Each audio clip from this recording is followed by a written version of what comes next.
السلام علیکم ورحمۃ اللہ وبرکاتہ۔ نحمدہ ونصلی علی رسولہ الکریم، اما بعد فاعوذ باللہ من الشیطان الرجیم، بسم اللہ الرحمن الرحیم۔ ربی اشرح لی صدری ویسر لی امری واحلل عقدۃ من لسانی یفقہوا قولی واجعل لی وزیرا من اہلی ربی زدنی علما اللہم فقہنا فی الدین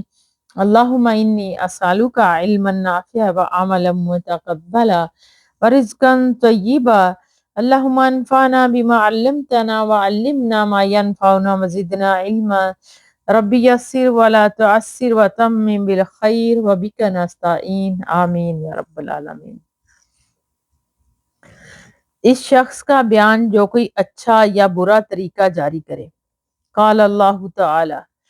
والذین یقولون ربنا هب لنا من ازواجنا وذریاتنا قرۃ اعین واجعلنا للمتقین اماما۔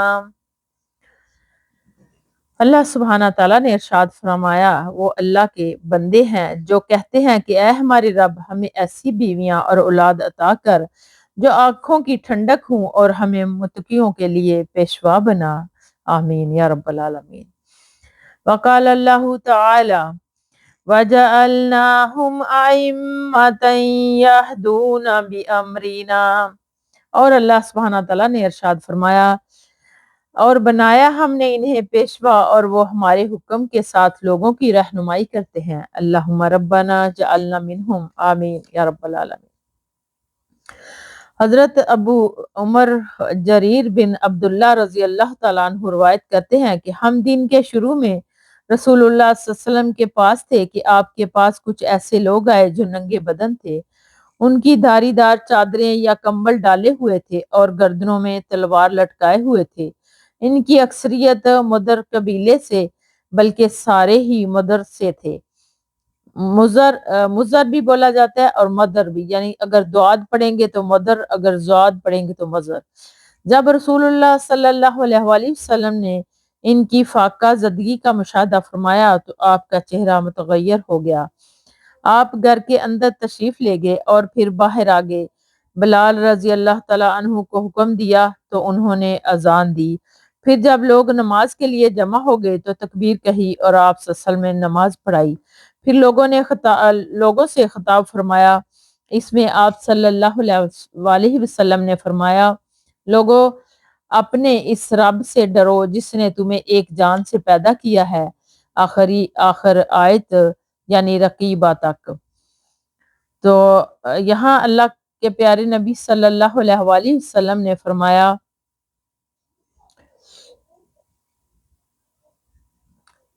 اللہ سبحانہ تعالیٰ کا ارشاد باری ہے، تصدق رجل من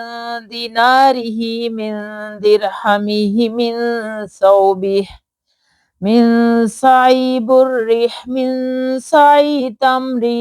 حتی قال ولو بشک تمر فجاء رجل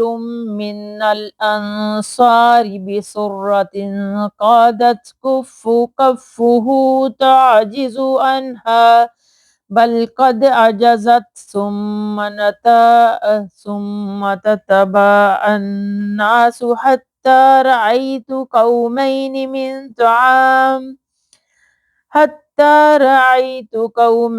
من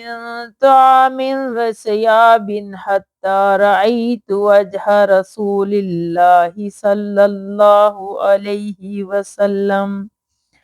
يتهلل كأنه مذهبت۔ قال رسول اللہ صلی اللہ علیہ وسلم، من سنہ فی الاسلام سنتا حسنتا فلہ اجرها واجر من عمل بها من بعد من غیر ان ينقص من اجورهم شیء ومن سن فی الاسلام سنتا سیئتا کان علیہا وزرها وزر من عمل بها من بعد من غیر ان ينقص من اوزارهم شیء، رواہ مسلم۔ فرمایا اے ایمان والو اللہ سے ڈرو اور ہر نفس کو چاہیے کہ اس نے کل قیامت کے لیے جو آگے بھیجا ہے اسے دیکھے۔ اس کے بعد آپ نے صدقہ خیرات کی ترغیب دی، فرمایا ہر آدمی کو چاہیے کہ صدقہ کرے، اپنے دینار و درہم کا، اپنے کپڑے کا، گندم کے سا کا، کھجور کے سا کا، سا ایک پیمانہ تھا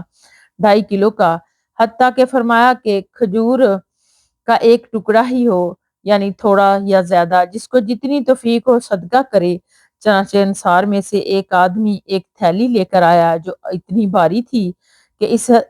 ہتھیلی سے اٹھانے سے عاجز آ رہی تھی، بلکہ عاجز ہو چکی تھی۔ پھر لوگ لے لے کر پے در پے آتے رہے، یہاں تک کہ میں نے 2 ڈھیر دیکھے، ایک سامان خوراک کا اور دوسرا کپڑوں کا، اور میں نے رسول اللہ صلی اللہ علیہ وسلم کو دیکھا تو آپ کا چہرہ انور اس طرح چمک رہا تھا کہ گویا کہ وہ سونے کا ٹکڑا ہے۔ پھر رسول اللہ صلی اللہ علیہ وآلہ وسلم نے فرمایا جس نے اسلام میں کوئی اچھا طریقہ جاری کیا تو اس کے لیے اس کا اپنا اجر اور ان تمام لوگوں کا اجر ہوگا جو اس کے بعد اس پر عمل کریں گے، بغیر اس کے کہ ان کے اجروں میں کوئی کمی کی جائے،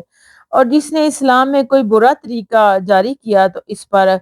اس کے اپنے گناہ کا بوجھ اور تمام لوگوں کے گناہوں کا بوجھ ہوگا جو اس پر اس کے بعد عمل کریں گے، بغیر اس کے کہ ان کے گناہوں کے بوجھ میں کوئی کمی نہیں کی جائے گی۔ حدیث مسلم۔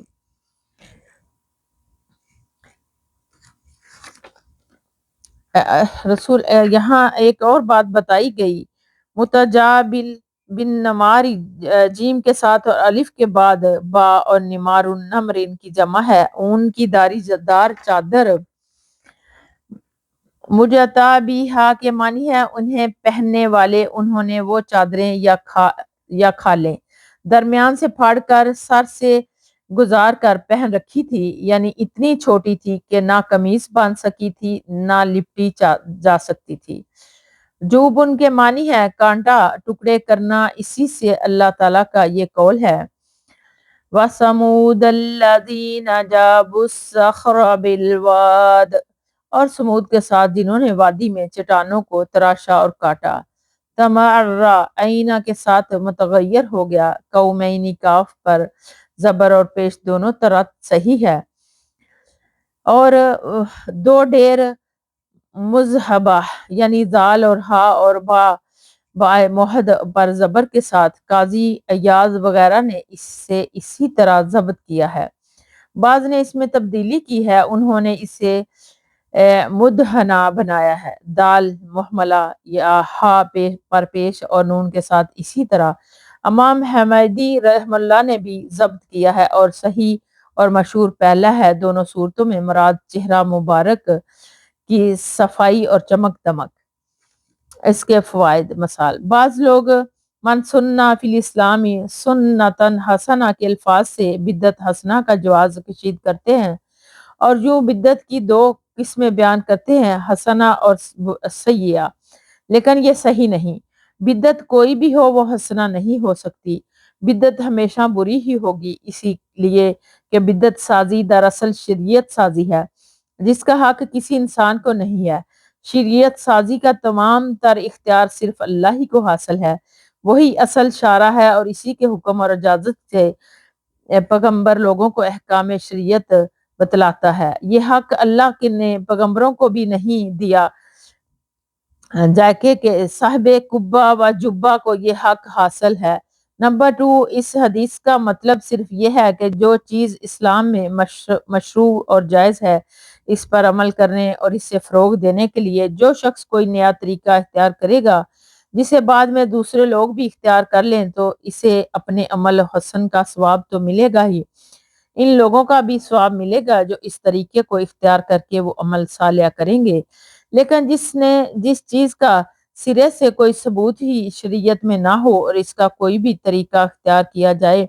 وہ ہر صورت میں سیاح ہے، وہ حسنہ نہیں ہو سکتا۔ حدیث کے جو دیگر فوائد واضح ہیں، راوی کہتے ہیں حضرت ابو عمر جریر بن عبداللہ بن جابر، ان کی کنیت ابو عمر ہے، قبیلہ بجیلہ کی طرف منسوب کی بنا پر البالی کہلاتے ہیں، نبی کریم صلی اللہ علیہ وسلم کی وفات سے 40 دن پہلے مشرف با اسلام ہوئے۔